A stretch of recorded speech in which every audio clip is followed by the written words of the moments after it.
Respected audience, on the dais, off the dais, Assalamu alaikum wa rahmatullahi wa barakatuh. I'm very honored to be present on this exalted podium in the front of this august and intellectual company. Today my speech will revolve around the topic Islam and terrorism. But before I dare speak anything concerning my topic, we should sincerely recite Durood Sharif on our beloved Prophet Muhammad sallallahu alaihi wasallam. So please, Allahumma salli ala Sayyidina Shafi'ana Habibana Maulana Muhammad. Barik wa sallim salatam wa salaman alayka ya Rasulullah sallallahu ta'ala alaihi wasallam. Islam is a religion of peace and security. It urges others to path of safety and protection, tolerance and forbearance, love and affection, benevolence and human dignity and all their resultant pleasures. Islam is a complete and comprehensive code of life that ensures protection, mercy, clemency, justice, balance, moderation for each and everyone at all levels, individually and collectively. The most significant proof of this that Allah the Almighty Himself named it as Islam. As Allah says in Surah Al-Ma'idah, chapter number 5, verse number 3, وَلَقَدْ وَرَضِيتُ لَكُمُ الْإِسْلَامَ دِينًا, and I have chosen for you Islam as your religion. The word Islam is derived from the Arabic word salama or salima. It means peace, safety, security and protection. As for its literal meaning, Islam denotes absolute peace. And as a religion, Islam is a peace incarnate. Therefore, a Muslim is the one who embodies sanctity, honor and protection for whole of mankind. As the Prophet of Muhammad, as the Prophet of peace, Muhammadur Rasulullah sallallahu ta'ala alayhi wa sallam said, Al-Muslimu man salima an-nas min lisanihi wa yadihi. The Muslim is he from whose tongue and hand all the human beings, all the people are safe. So those people who tread the path of violence, strife and bloodshed in the name of Islam and jihad, in the name of Islamic Caliphate or Islamic State, they cannot Muslims, even they keep beards, glorify Allah day and night, observe night vigil prayers, they cannot Muslims. In Islam, every person, every man, all the human beings are equal.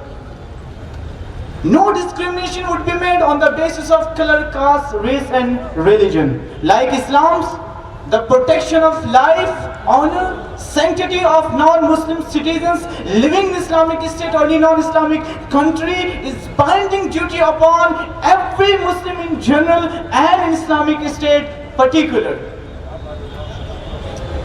The Prophet of peace said on the occasion of his last sermon, indeed your blood, indeed your property and your honor invaluable like the invaluability of this day of yours, this month of yours and this day of yours and this month of yours until the day you meet your Lord. So it is completely forbidden to kill anyone, whether he is a Muslim or non-Muslim, or plunder his wealth, malign him or humiliate him. Following this principle, killing a human being, whether he is a Muslim or non-Muslim, wherever he resides, is strictly prohibited in Islam.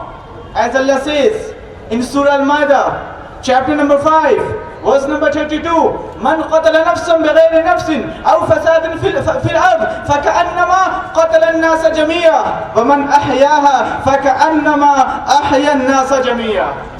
Whoever kills a person, not Muslim, not non-Muslim, no, it is a common, there is a common.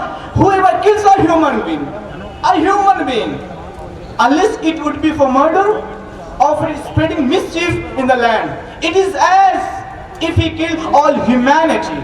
And whoever saves a life, it is as he saved all humanity. Prophet of peace sallallahu alaihi wasallam prohibited his soldiers to kill enemies of women, children, the old and disabled. He forbade them to destroy crops and to cut green trees.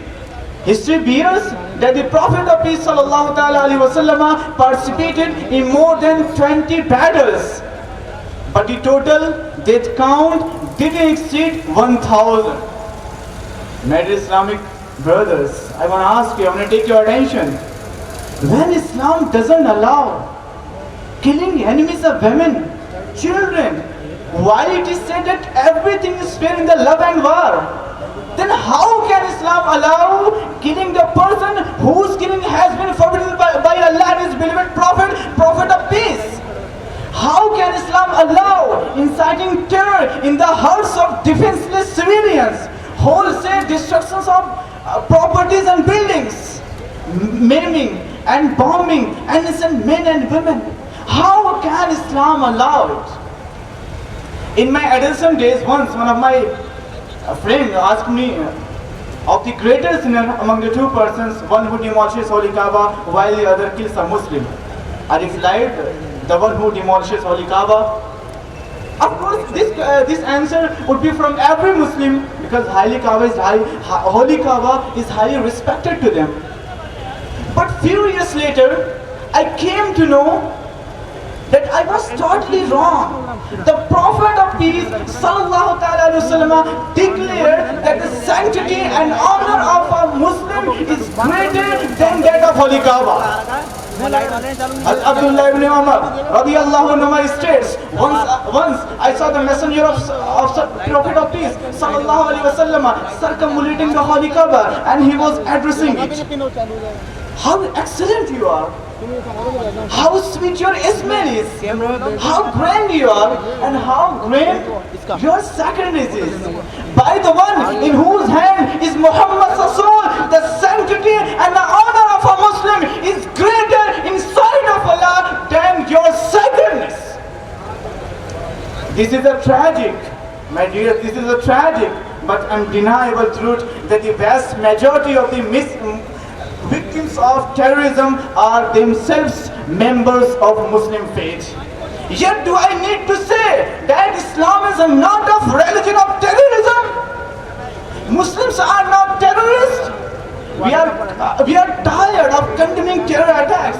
We are tired of hearing the term terrorist not being used when the suspect in any terror attack is a non-Muslim. We are tired of seeing hundreds of terror attacks carried out by non-Muslims not get the same coverage where suspects happen to be Muslims. And above it all, we are tired of having to repeatedly say that Muslims are not terrorists. My dears, let me ask you, how can Islam be a religion of terrorism? While Islam means absolute peace, safety and protection, while terrorism means absolute corruption, disorder, fear and terror. There are 1.6 billion Muslims in the world, and that is 23% of world's population, and somewhere close to 1.6 billion of these Muslims haven't committed any terror attack. But they are condemning, they are protesting. For example, a fatwa has been issued from India in which more than 1,000 of Indian scholars and clerics issued a fatwa against terrorism, describing its acts and actions unhuman and un-Islamic, citing verses from Quran that killing of one innocent life is as killing all humanity. A fatwa also has been issued from the centers of Sunni Muslims in India, from Dargah Al-Azhar Delhi Sharif. In this fatwa, it is declared that there is no place, there is no room for terrorism in Islam, because Islam is a religion of peace and love.